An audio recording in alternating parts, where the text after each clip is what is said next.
you doing? Hi. It's been a hard day, I'm not going to lie. Oh, okay. What's going on? Tough day. I don't know. Well, okay, I do know. My husband got back from a long trip, and he's been gone for like 8 days. So I'm just restructuring everything I'm doing in the house right now. Sometimes it's harder when somebody else is there, you know, because you kind of have your own say when you're running the household, and then, so, yeah. Totally. Yeah. Yeah, my babies usually sleep through the night when it's just me on duty, and then when my husband comes back, it's like every sleep cycle they wake up. That's pretty good. They're young. Wow. Yeah. That's awesome. So you are wanting to find some employment outside of the home. Yeah. But mostly for just your own personal fulfillment. Yeah. And I think so. the extra cash would be nice, but Yes. it's mainly about having a life outside of your kids and your family. Yeah, definitely. Yeah. And I also heard in your self-realization workbook that there's something in your spiritual life that maybe you're having a longing for. Definitely. Yeah. Okay. And also I think along those same lines, you said that the most important thing to you was actually relationships and building relationships that were really meaningful for you. Yeah, I really struggle with letting my heart guide me with people. I get really blocked and really hide myself from people. Mm-hmm. Like if people get too close or want to be friends, or I'll shrink back a lot. How does that actually manifest? Like, what does that look like? Like, you don't, you'll back out of plans, or? Yeah, sometimes, or I'll just be really aloof with people and just kind of, I don't know, even with my son at school, it's hard for me to make plans for him to do a soccer practice and stuff like that, because I know I'm going to have to see people. It's really, I don't know, it's kind of weird. I'll just kind of hermit myself into my room into my house for a while, for a couple days. Yeah. So, yeah. Well, that's actually that's really common, actually. Really? Okay. Yeah. It feels, I don't know, I feel really weird about it. Yeah. I feel Yeah, it's really common because when you're dealing with anxiety, which is one of the things that you said was a big thing for you, it's exhausting being around people because you're constantly having to battle that emotional response. Yeah. So, of course, you don't want to be around anyone because it's easier to be by yourself. Right. So we're actually going to go ahead and start tapping because you already look emotional. Okay. I am. I'm right at the moment I'm tapping on my shoulder. That's perfect. Your collarbone. Mm-hmm. So you can take a deep breath. Yeah, I'm super tense all the time, clenched. Yeah. Obviously. Okay, take a deep breath. So we talked a little bit about how we might structure these sessions, but I think we're just going to do it totally different. Okay, that's fine. Because I feel like one of the things that is happening is that you have some ideas. You're interested in music and maybe possibly pursuing a career in that. Yeah. Maybe you don't think it's possible. I don't. I'm not Adele, so forget it. Fair enough. Well, we don't have to we don't have to cross that bridge yet. You don't have to believe it's possible yet. What I actually want to start with is that just having this anxiety is going to keep you from making connections and really ultimately any career is built on connections. Right. It's more than just networking. It's about having who you are be seen by the world. That's seen. hard. Yeah. So that's really what it takes if you're gonna start something new. Right. So we're gonna take a look at this anxiety. When did the anxiety start? And I'm just kind of switching back and forth, and you can just switch with me. Okay. Let's see. I've always felt really limited within myself, probably since junior high, afraid to show myself to people. Mm-hmm. But the anxiety started after I moved to Maryland, after I had my second child. Okay. we moved for my husband's job, and I pretty much lived in Utah my whole life. And so when we moved, it just triggered a lot of fear. I didn't know anyone. I was pregnant at the time, and then I had my second son. And I don't know, I didn't know how to handle it, kind of. Yeah. Just being a whole new place, and I didn't like Maryland very much, of course, because it was new. So, yeah. So take a deep breath. So what we're doing right now, are you familiar with EFT at all? You said that you... Not really. No. Okay, so what we're doing is it's like acupuncture. We're stimulating points along your system that are conductive to electricity, and we're sending a little impulse of energy into your energy system. And your energy system is kind of what governs and balances your emotional state and your mental state, and also your physical health and your performance, how you're able to operate out in the world. So what we do is we tap to send energy in and to balance the energy, and then we use our words, like what you just even talking about, the move, that's actually directing the energy to the point where the energy imbalance is. Okay. So energy actually follows your intention. It goes wherever you tell it to go.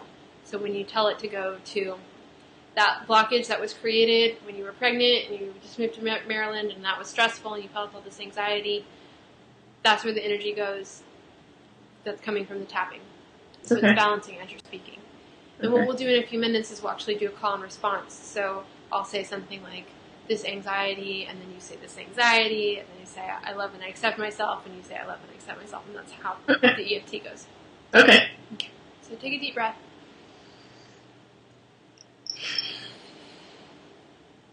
Okay. So when I want to pinpoint like just a moment, maybe if you have any memories of something that happened around that time of moving. Maybe it was before you moved when you realized you had to move, or maybe it was a moment in your new house. Or is there a specific moment that you can pinpoint where you felt that anxiety? Well, the minute we had driven to Maryland, we took I think 2 days or 3 days to get here with my 2-year-old. And when we got to the new apartment, I just started crying right when we walked in. Yeah. Okay. Perfect. Okay, so take a deep breath. And we're actually going to do something called matrix reimprinting, where we go in to that memory and we help her. So we're not even going to work on you. We're going to help pregnant Mandy way back when. Okay. So I want you to close your eyes, and you can just keep tapping on your hand. Okay. And you're gonna go into that moment where you walk into the apartment and you're gonna freeze it. Okay. You're gonna freeze everyone except for pregnant Mandy. Okay. And you just introduce yourself to her. Okay. Yeah, I'm Mandy from the future, and I'm here to help you through this really hard time. Okay, I'm Mandy from the future, and I'm here to help you with this hard time. Okay, take a deep breath. Have her take a deep breath too. Is she happy to see you? Yes, she's confused. That's okay. Has she already started crying? Yeah. Yeah. Okay. Okay. So tell her that you're gonna teach her this this technique that's gonna help her feel less stressed and feel much safer. Okay. I know you're stressed out, but I'm gonna help you with the technique I've learned to help you deal with your stress. Perfect. Okay. So you can take her hand. Okay. And you're going to tap on her karate chop point, the same point that you're tapping on yourself. Okay. In your mind's eye, you're going to be tapping on her. Okay. And then I want you to say to her, even though you're really scared. Even though you're really scared. And you don't have the support that you want. You don't have the support you want. That's okay. It's okay. You're still a great mom. You're still a great mom. Have her take a deep breath. Even though you're really scared to be doing this on your own. Even though you're really scared to do this on your own. I promise you, you're going to do a great job. I promise you, you'll do a great job. Have her take a deep breath. Take a breath.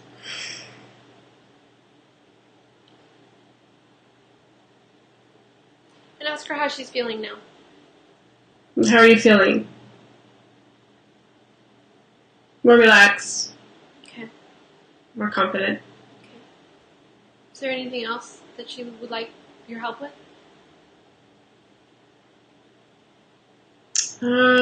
She's stressed out about finding an OB. Yeah. Okay. So did she find a good one? Yeah. Okay, so why don't you go ahead and tell her that? Okay. You'll find a good one, don't worry. Yeah. You can even tell her how to find the good one. And which one is the good one. You'll find one through Isaac's coworker, and she'll be fine. She'll deliver Eli just fine. Okay. Does that feel better? Yeah. Okay. Have her take another deep breath. Okay. And how is she feeling now? More confident that she can deal with it. Okay. And what would she like to do now?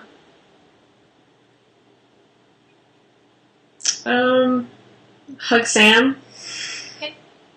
So you want to unfreeze them? Yeah. And she's going to hug Sam. Yeah.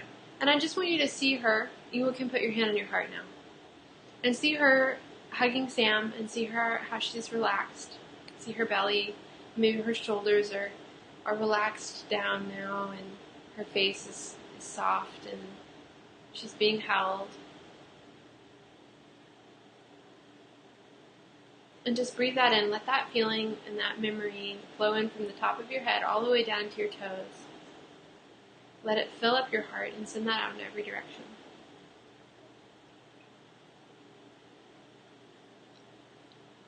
And when you feel complete, you can open your eyes.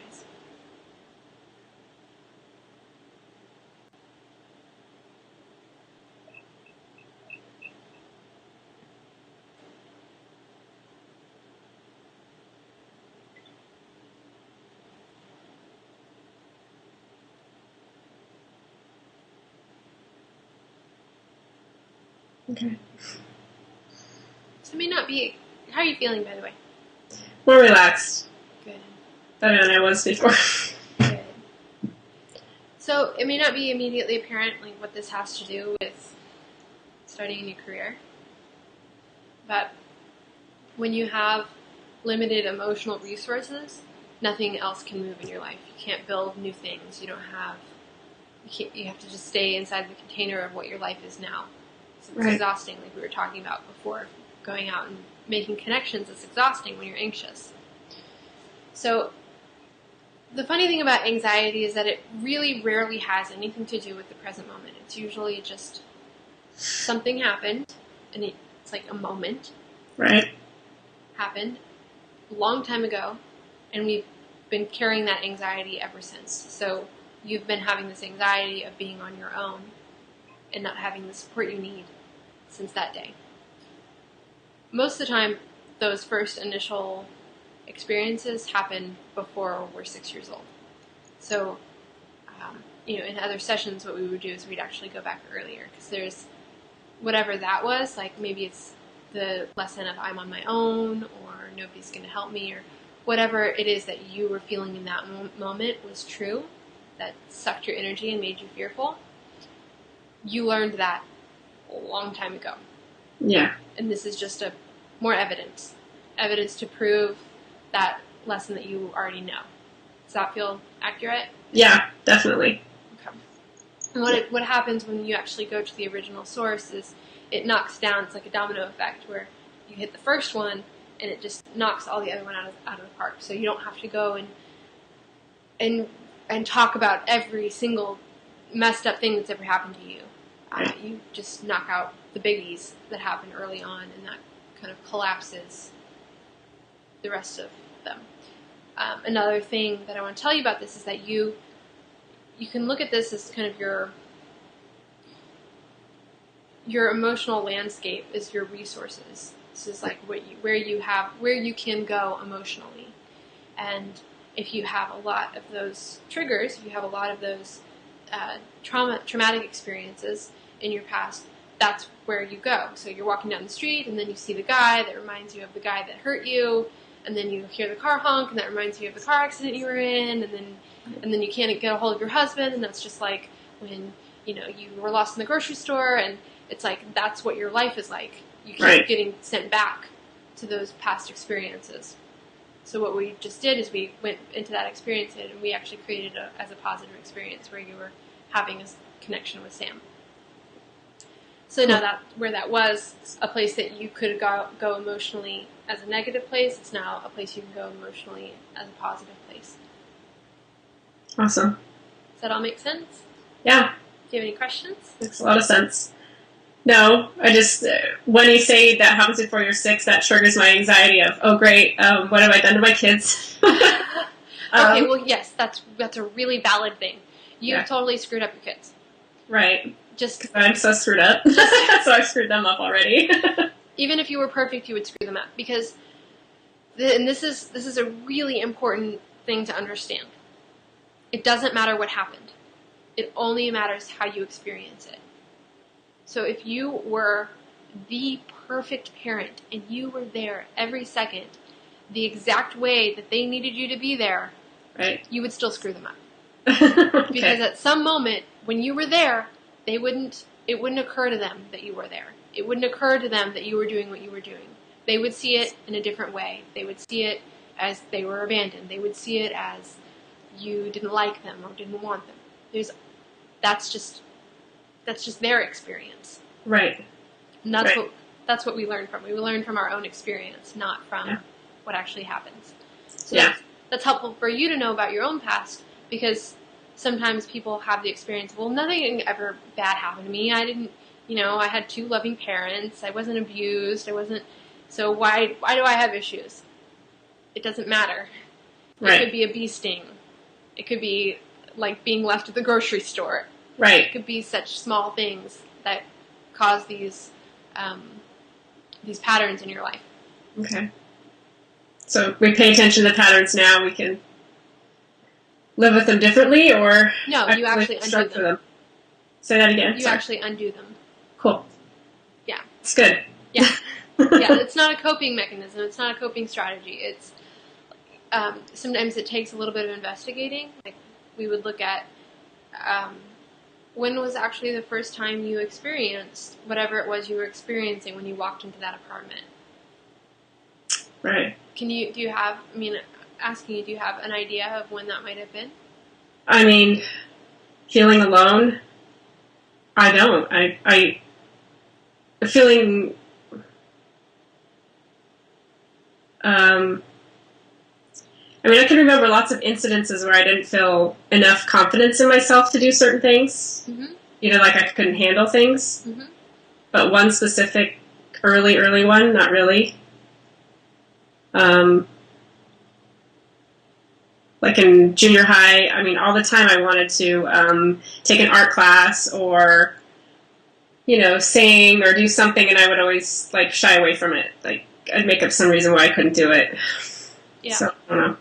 Okay, so... Did it for a long time. Yeah. So, one thing that we would do is we would go in and talk to your 12-year-old self or your 13-year-old self. Because even if you can't remember, she probably can. And if at 13 or 12 or however old you were, you're already saying, no, I can't do that, that means that there was something that happened earlier that taught you that.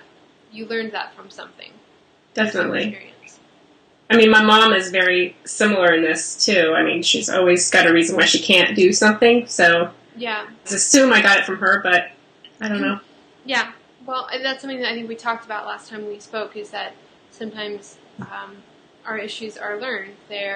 You see the way that your parents behaved or responded to their life, and you think that's how you respond. That's how one responds to. I think people often think that things like right and wrong are inherent. That it's a given from the day you're born. You have this sense of what is good and what is bad, and what is painful and what is pleasure, and it's not actually true. It's something you learn from the way people around you are responding to certain things. Right. So when you see your mom being fearful every time there's an opportunity, you learn, oh, you're supposed to be afraid when there's an opportunity. Right. That's what I'll do. Right. Right. Yeah. So let's talk a little bit more about singing. Okay. Are you singing right now in any way? Not. I mean, for my kids. That's it. Really. Yeah. It's something that I love. It's always been really hard for me, but I've definitely been on stage and done it. And it was always an act of courage to do that for me. As I hear from many performers, it is. A lot of them get sick before they go on or get frightened, but you just work through it. Mm-hmm. I guess I've never been like pitch perfect, and I don't know why I think that matters, because all the singers that I admire the most aren't either. But for some reason, who do you admire? Oh, I love Bob Dylan and Lucinda Williams, and all these people that definitely don't have perfect voices in any way. But for some reason, I've decided that, for me, I'm not going to be able to do anything with my voice, and then it gets more elaborate. I'll imagine, well, what if I really did? Would I want to be on the road? I mean, I go into this whole scenario that's not even happening, rather than just sitting down with a guitar and singing for the fun of it. Yeah. So, yeah. So what would it be like to do that? Like, what would it be like to do that this week if you just went to an open mic night? It'd be fun. Well, open mic, okay, I might not be ready for that. But I'd be willing to pick up my guitar and sing for, I don't know, myself. I'm not impressed. You're already doing that. I know. What's what would be? Is there something that's in between an open mic and a playing for your kids?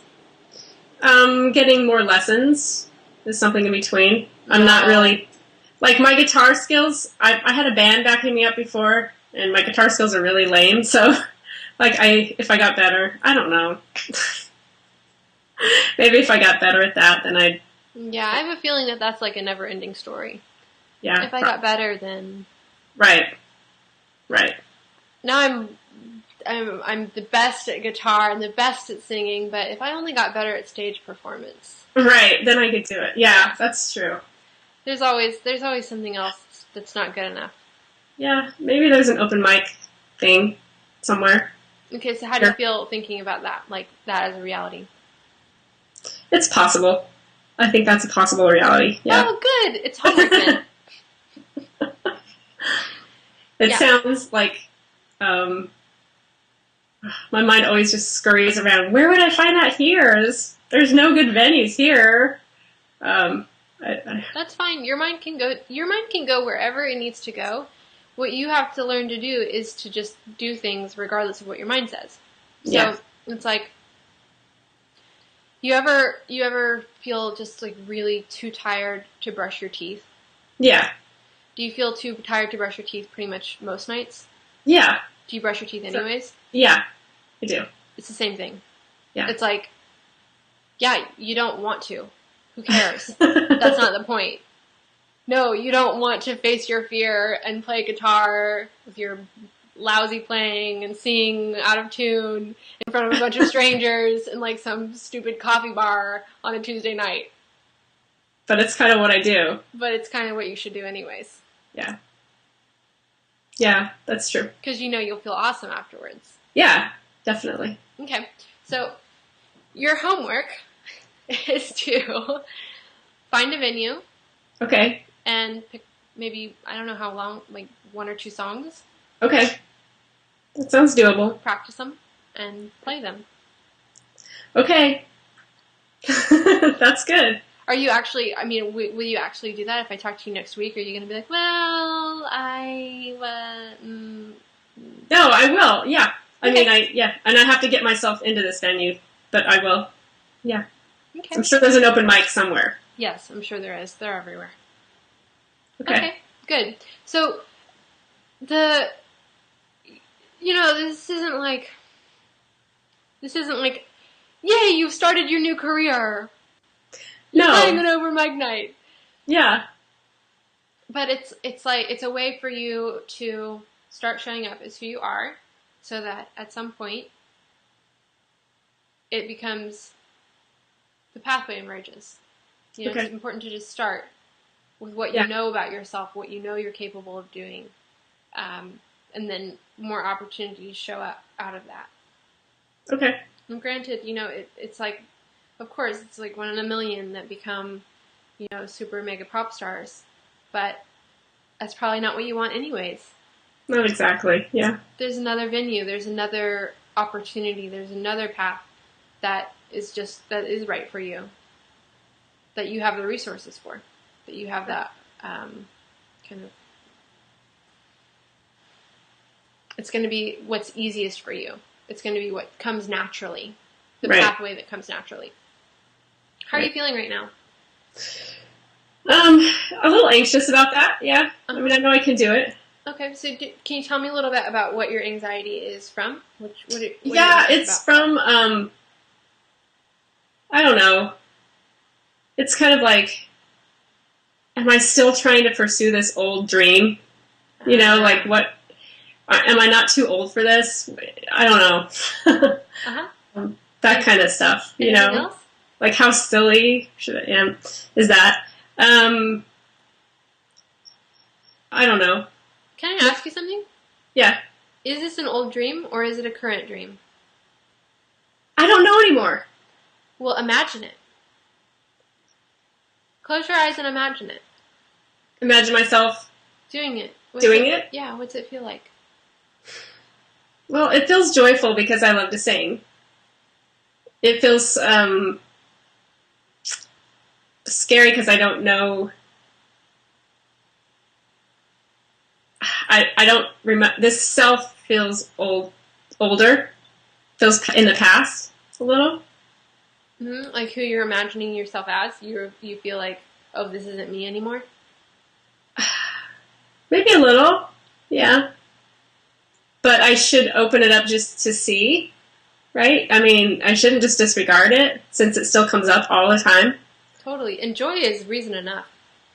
Yeah, I mean, it's fun. I'm conflicted about myself right now, and so I can't even, like, that's how, I feel so stuck because it's like all the old dreams. I feel like I'm changing, but I don't know where to go. Yeah, totally. Well, it may be that this isn't it.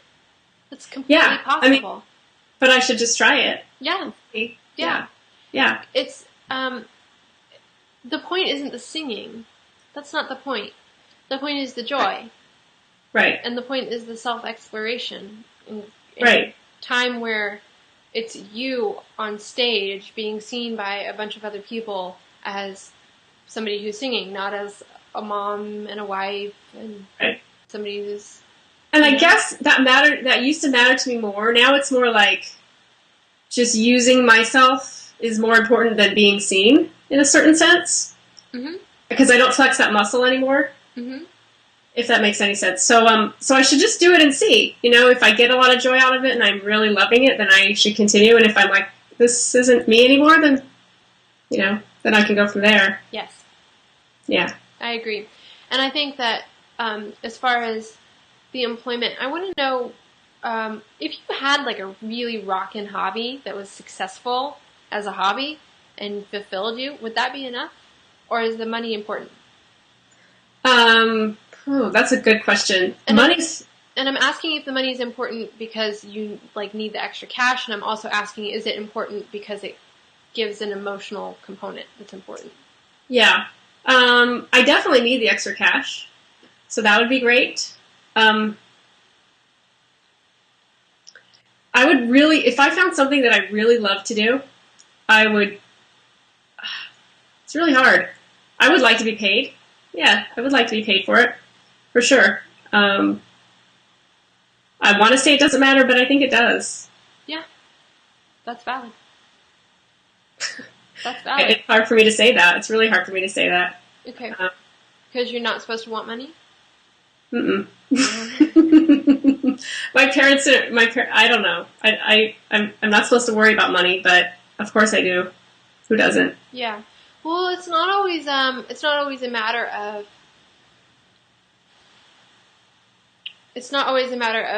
it. It's not, it being about money isn't always about money. Right. I know that for myself, coaching is like, oh my gosh, I love to coach. I love doing this work. I can't imagine anything that would be more fulfilling for me. People often say, oh, I can't believe I get paid for this. Like, oh, I would do this even if I didn't get paid. And I do pro bono work, but I will tell you, it is completely different when people pay. Completely different. The experience changes drastically. The caliber of the work that I can do changes. Because it's like I'm investing this. What are you going to bring? And it wakes me up. It brings me forth into what I'm doing. And I think that it may not always be money. It may not be money for everybody, but money is one thing that it's a way of other people investing in you so that you value yourself deeper. Yes, very much. Yeah, I feel that. And the way you said, I love doing this, I want to say that someday. I absolutely want to say, I love doing this. Yeah, you will. So is there anything else on your list? Like, anything else that you, even if it's just maybe this. That I want to try or do? Mm-hmm. Oh, man. I'm like, I don't know. I feel like I need to do something crazy just because I'm always so, stuck. It's like, I've been doing this to myself for so long that now I'm like, I should go skydiving or, I don't know, just shake myself up more. Do you want to go skydiving? No, but that's what came to mind. I mean, you have to be careful about what you say in front of me. I know. It's going to manifest, right? Man, I don't know. I want to, it sounds goofy, but the spiritual side is really important to me, like really big. So I want to really, I don't know, I kind of want to know what I'm doing here. Those questions are so important to me. Yeah. Okay. So I'm going to interrupt you. Okay, yeah. So what do you want to start a spiritual journey. Yeah, I think I do, and I'm terrified. Yeah. I have a lot of weird blocks. I don't know. Okay, so I'm hearing you say that you're stuck and that you're blocked a lot. You're not stuck and you're not blocked. I promise. Okay. That whatever that is, it's like it's an illusion. The experience is valid. Sure. The experience is valid. That's not what I'm not saying that what you're experiencing isn't real. But in terms of what's happening, being stuck means somebody's holding you in place. Right. No one's holding me. Yeah. And I'm saying that because all it takes is movement. All it takes is you moving. All it takes is an open mic night, and you're not stuck anymore.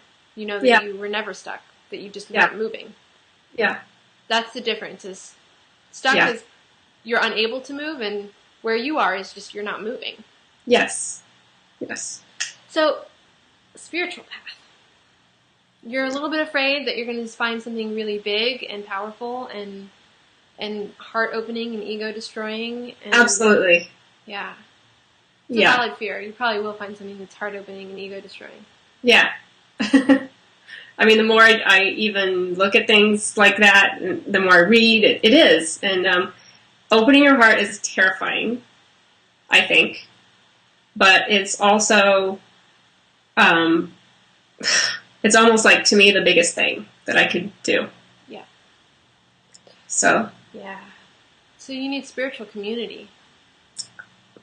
You're not the first person that said it that way to me. Yeah.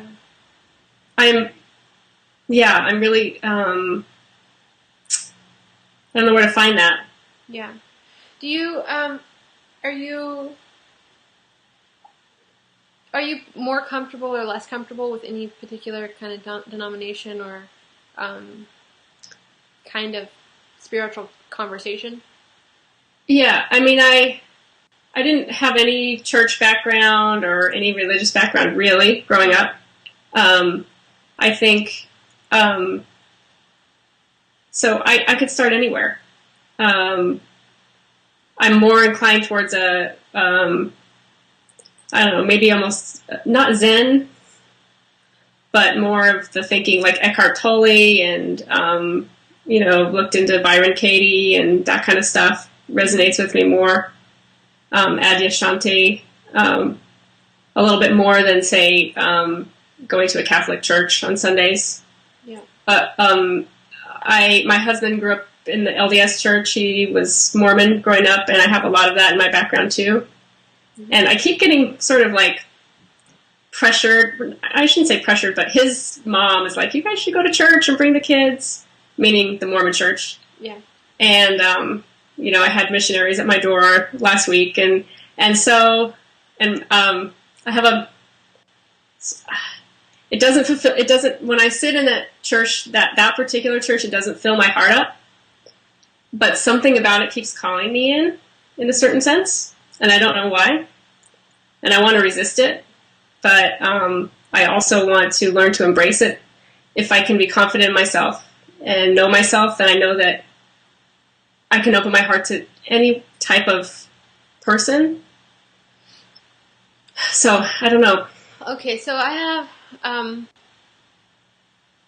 so these kind of new age gurus, like Eckhart Tolle, all these kinds of people, they're just borrowing from old religions.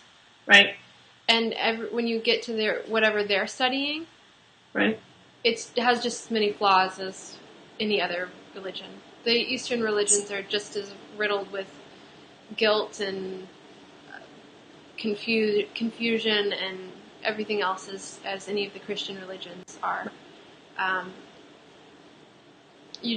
Regardless of where you go, there's going to be it's going to take a practiced ear to hear the truth in it, to find the kernels of the divinity speaking through it, because there is divinity there. It's gone through a lot of hands, right? So it's gotten messed with.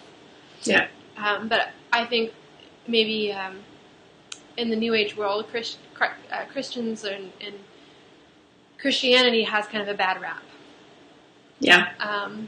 But I think Christianity's great. And if you feel drawn to it, it's great because it's really readily available, and there's community there. Yeah. So I think that whatever you're going to have to learn in order to be comfortable at a Mormon church, and maybe if you're not feeling joy, if you're not feeling filled up from it, that's not it. That's not where it's at. Yeah. Maybe it's a different church. Maybe I don't know what it is. That may not be the right fit. But I think that if you're looking for any time that you're sitting listening to somebody else speak about God, if you're listening for everything you're saying feels true to me, this might be a long time coming. Yeah. So what do you feel is drawing you to it? Do you think that it's just that, is it just that it's knocking on your door, or is it that you actually feel an internal pull towards it? No, I don't feel an internal pull towards it. It's almost like an ancestral pull. Sounds so weird. But it's almost like my boys are going to need a structure of some kind, I feel like. Yeah.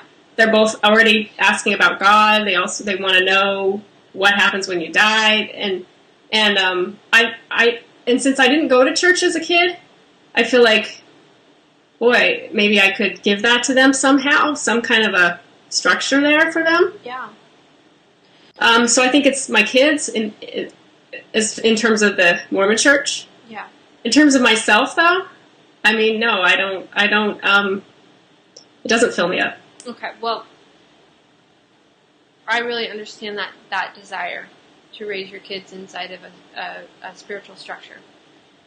I think that it can be much more effective if you share your spiritual experience with them, though.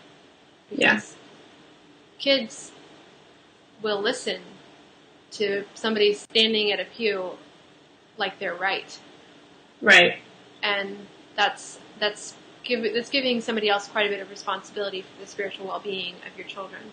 Right. And I think that if that's not coupled with your own practice and your own searching, and you being open with your kids about that, then they're going to be having to deal with things that you don't know how to deal with, that you've never had to deal with because you weren't raised in that way. Right. I have a lot of clients that come to me with pretty severe spiritual abuse because of that, because of things that are slipped in at a really young age about what happens when you're not a good little boy or girl. Right.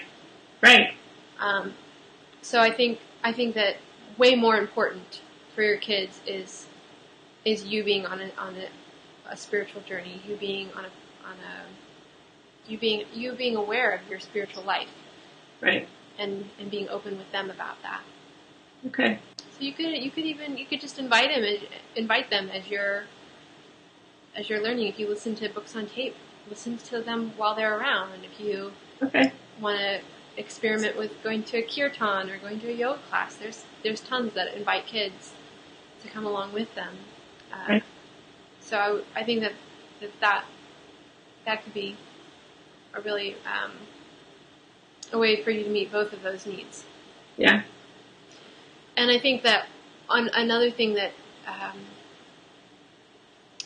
want to say about kind of finding your spiritual home, I found for myself that it's less about the message, because the messages are pretty much the same, just in really different languages. But it's more about what the community is paying attention to. So what part of the message are the people, not even necessarily the spiritual leader, but the people, what are they paying attention to? What are they seeing as important? What are they taking into their lives? Because that's what is going to support you in being on any kind of spiritual path. Yeah, that's a really good point. So that's what I would look for if you start looking at different communities. That's what I would look for. And you could do like a sampler, like a weekly. Yeah. We're going to go to synagogue this week. We're going to go to kirtan this week. We're going to go to ecstatic dance this week. There's tons of things out there. You can go to sweat lodges. You can go to all sorts of things. I love that. I've been wanting to do something like that for a really long time. So I can just do that. Like, I can do it. Yeah. That resonates with me a lot. Because I do feel that need for a community, and I don't know where to get it. I mean, I just don't. Yeah. And if you bring your family to these things instead of just going by yourself, it'll protect you from just standing in the back and being an observer and leaving without anyone saying hello. Right. And as soon as your kids are there, then the kids are playing with the other kids, and you get like the immediate mommy social life. Yeah, that's cool. And then I can see what everybody likes, maybe. Yeah. Okay. I like that too. How are you feeling now? Like I need to act. Yeah. Like a sort of not a pressure, but a kind of like I got to get off my seat and do this stuff. Yeah. So maybe let's break it down. Do you have a pen and paper? No, but I can get one. Yeah. Just a second.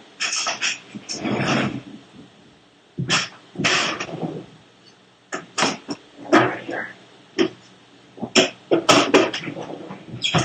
Sorry, hold on. I got it.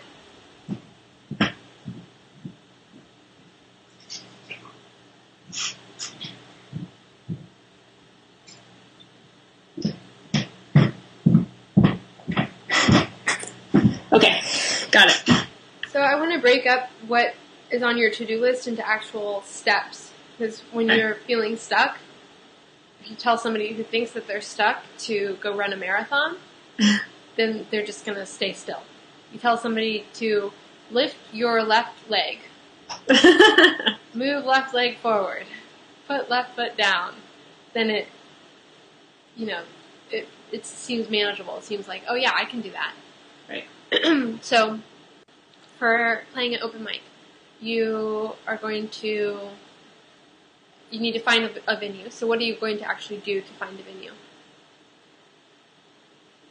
I'll look on Craigslist, or I'll just look online. Okay, so not Craigslist, but online. Yeah, so you'll just Google like open mic night and wherever you at Maryland. Yeah.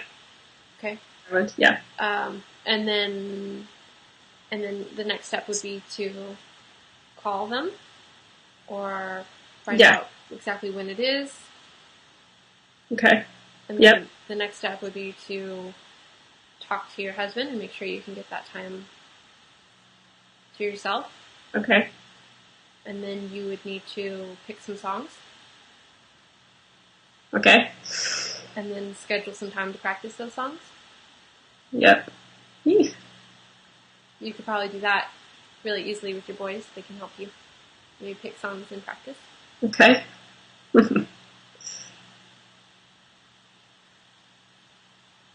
Okay. Doable. Okay. And then you go. And that's it. Those are all the steps. Okay.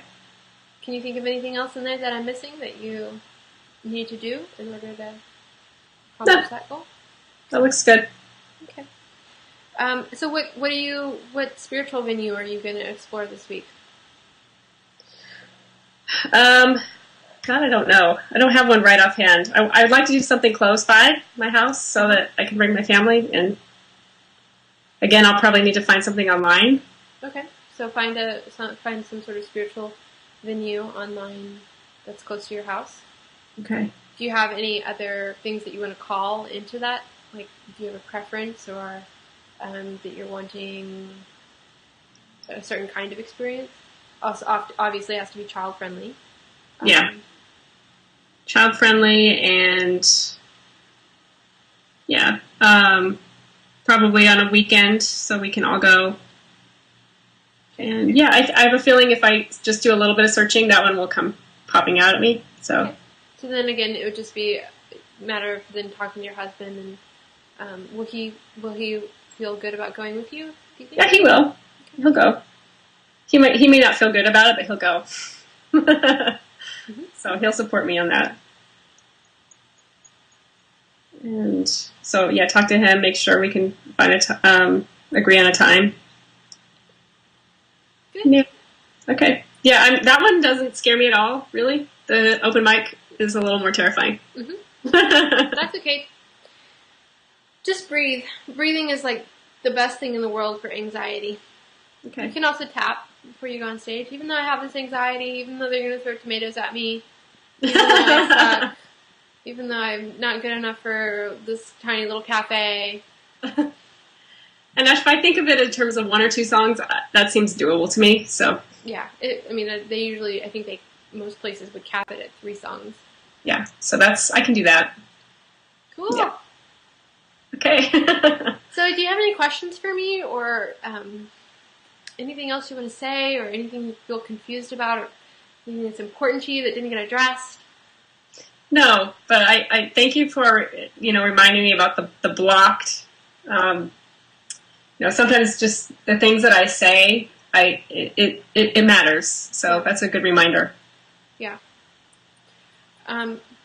Okay. So anything else? No, but thank you. Thank you. I also want to say to you, in preparation of our next session, that, we touched a little bit on the EFT and the matrix reimprinting, but we'll go a lot deeper.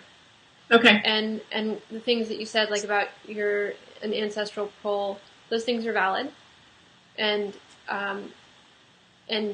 well, in that particular case, it didn't sound like it was a negative pull. If you don't have any memory of what is having you keep your heart closed, then it may be further back than your birth. So we can look at that too. Okay. Okay. Well. Okay. That sounds intense, but good. Yes, it will be intense, but okay. But that's okay. Yeah. Okay. All right. Thank you very much. Thank you. Have a great day. Okay, I will.